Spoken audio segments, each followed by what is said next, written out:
Hi, this is Dee at Aloha Astro. Let's take a look at today's full moon in Aries that's occurring on October 9th, 2022 at 4:55 p.m. Eastern Time.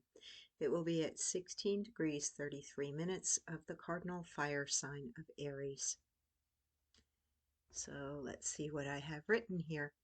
Full moon in Aries, Sunday, October 9th, delivers the emotional strength and resiliency you need to empower yourself and transform your relationships when you prioritize inner work and self-healing, as the moon joins Chiron retrograde in Aries, and together they form a cardinal T-square with the Sun conjunct Venus in Libra and Pluto retrograde in Capricorn. The cardinal T-square working in tandem with a mutable T-square consisting of Mars in Gemini, Mercury in Virgo, and Neptune retrograde in Pisces helps you to examine your beliefs about yourself and others, as well as the stories you repeat or which are told about you, the image you present, and how you are perceived by others. If you are serious about gaining a deeper understanding of yourself, you may have the best results by spending some time alone tonight in a place where you can connect with nature and the purifying element of fire. A candlelit bath can be a good urban substitute for an environment conducive to an opening and cleansing of your soul. Your introspection could become a self-guided exorcism as you identify and release the beliefs, stories, and projections which don't really belong to you or no longer serve you. Ask yourself, what is the truth of me? Replace thoughts of blame or shame about yourself or others with thoughts of forgiveness and ideas for improvement, as Jupiter in Aries opposes Mercury in Libra, while forming sextile aspects to both Pluto in Capricorn and Uranus in Taurus. A grand trine of the Sun and Venus in Libra, Mars in Gemini, and Saturn in Aquarius provides the air to fuel the eager fire of the Moon, Chiron, and Jupiter in Aries, when you commit to act upon your full moon intentions of self-improvement, better relationships, positive changes, and new endeavors. So let's take a look at how things look in the sky and see what we have going on. So this chart is for the time of the full moon, when the moon and the sun are in exact opposition to each other. And here we can see the conjunction of the sun and Venus, and we can see the conjunction of Chiron and the moon. And last night I went out and walked around the neighborhood, and the moon was absolutely amazing. The sky was perfectly clear. The moon was enormous, very bright. You could have read a book in the light from the moon. And nearby, I could see Jupiter just a little bit above and to the right of the moon. And Jupiter, I believe, I think I recently read that it's the closest it's been for quite a long time, so it does look incredibly bright. There is just no missing it if you are able to view the moon and Jupiter tonight in clear sky. Please do go out and enjoy it. It's very uplifting and inspiring to see it. And we have Neptune close by in Pisces, and it has been in a kite aspect pattern for the last several weeks, and now that's breaking apart a little bit, but we still have the sextiles here between Neptune and Pluto and Neptune and Uranus active. That is basically helping you on the healing and spiritual side of things with Neptune, imagination, inspiration, beauty, healing. That's all Neptune in Pisces. And Pluto, transformation, empowerment, as well as the drama, crisis, upheaval that comes about with Pluto energy. Capricorn is success oriented. And we've got Uranus in Taurus. Taurus is a Venus-ruled earth sign that is fixed in nature, and we've had a long-standing square going on between Saturn in Aquarius and Uranus in Taurus. It may be a little bit tougher now for some people because they are both retrograding, and it makes it a little bit more challenging to create new foundations, to accept changes. These are both stubborn signs because they are fixed. Uranus is the ruler of Aquarius, and we know we need to make changes, but we can be afraid of letting go of what we already have. But we do have this quincunx here between the Sun conjunct Venus in Libra, quincunx Uranus, and the North Node in Taurus. And change, accepting and embracing change, is really the best option right now. The future comes whether we like it or not, and changes occur around us whether we like it or not. And it is better to look upon them favorably and with some excitement and anticipation than fear and anxiety right now. And you are likely to have a better result when you do stay positive about the changes, particularly in relationships and any changes you see your friends, family members, partners going through. Support them in the changes that they are making.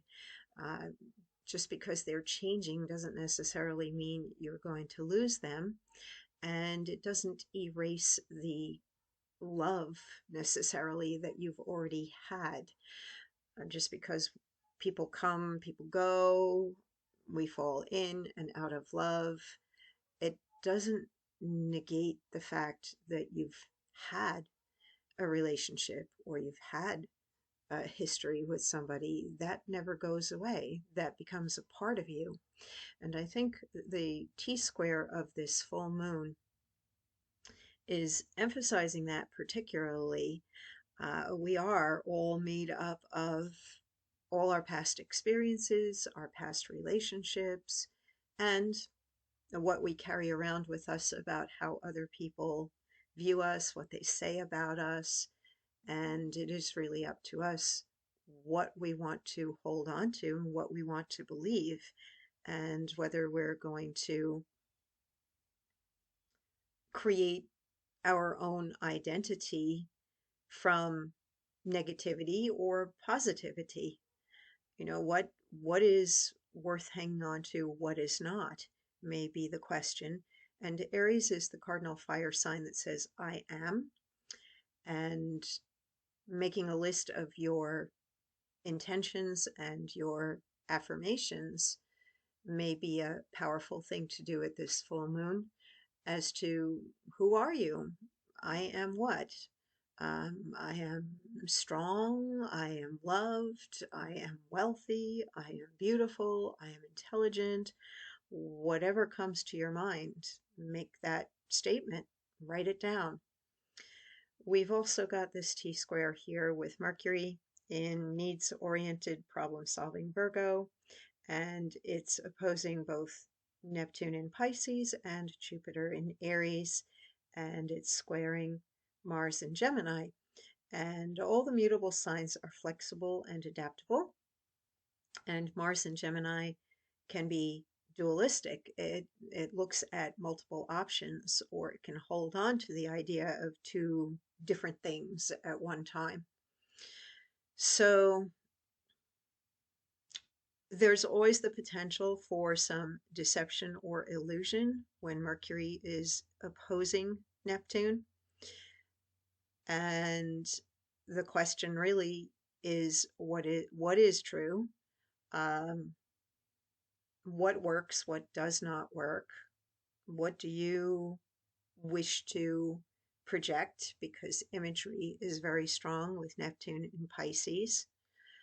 A reworking of plans is possible. Well, we're out of Mercury retrograde as of October 2nd. We do have Neptune and Jupiter both retrograde, Chiron retrograde. You still have plenty of opportunity to go back over things if you want to recreate, reimagine, change the dynamics of communication in relationship.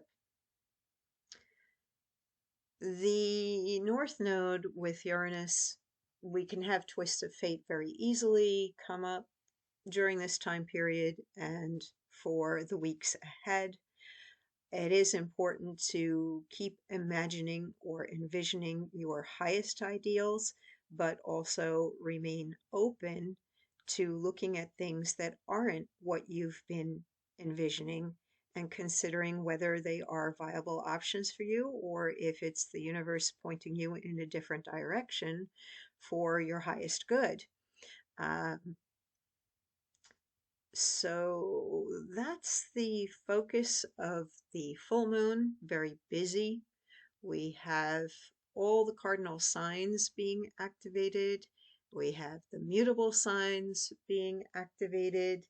And we've also got fixed signs being activated. So nobody's exempt from full moon intensity right now, really. We're all being triggered in one way or another. You can look to your own natal chart and see where you have Pisces, Aries, Libra, Virgo, Capricorn, Aquarius, Taurus, Scorpio, and Gemini energy, because that will point out where the planets are transiting in your natal chart and where you may be experiencing the greatest amount of communication, upheaval, change, inspiration, new ideas, wanting to expand and grow. Jupiter there at that 1 degree of Aries, it's going to retrograde back into Pisces before it comes out of retrograde and re-enters Aries. Take the time with these retrogrades to either look at your old dreams and plans, rework them, or some people may go back to past partners while we are in the Libra season. It may be a time to revitalize your existing relationships and bring more love into them, or more open communication and tolerance and understanding. All right. I think that's all I'm going to see out of all of this. I am available for personal readings at my website, and I'm skipping the Sabian symbol today because as I read it over and I realized that, time changes our perspective on things, and the time that the interpretation of the symbol was written is not now, and I just felt like it was a whole uh, can of worms to open up, and I didn't really agree with the symbol. So the one thing, the key word that came out of the Sabian symbol for today was introspection. And that is something that we do at the full moon anyway. It's usually a time of culmination, completion, tying up of loose ends, or emotional issues come to a head and we have to look at them. And of course, at the full moon, we want to examine our feelings closely. Um, Introspection, vision quest was the feeling that I got. And then the fire energy of Aries is always very impulsive and quickening, and it gives us the courage to basically state who we are or to follow through on our desires and take the actions. But sometimes an Aries moon can put you through a trial by fire or an intense emotional clearing out of the stuff that does need to be burned off. And when I went looking for an image that would best represent that, I found Nicholas Rorick's painting here, and if you've never looked into him and his art, you might enjoy it. A lot of it is very spiritual and uplifting and deeply moving. I have several of his prints hanging up on my walls. So look into Nicholas Roerich and read some of his writing as well. Uh, if you're wanting to follow a spiritual path that involves learning through or expansion through reading. Okay, take care, stay safe at this full moon, watch tempers, watch speed on the road because of that Aries fire energy, and I will see you soon at a new moon 2 weeks from now.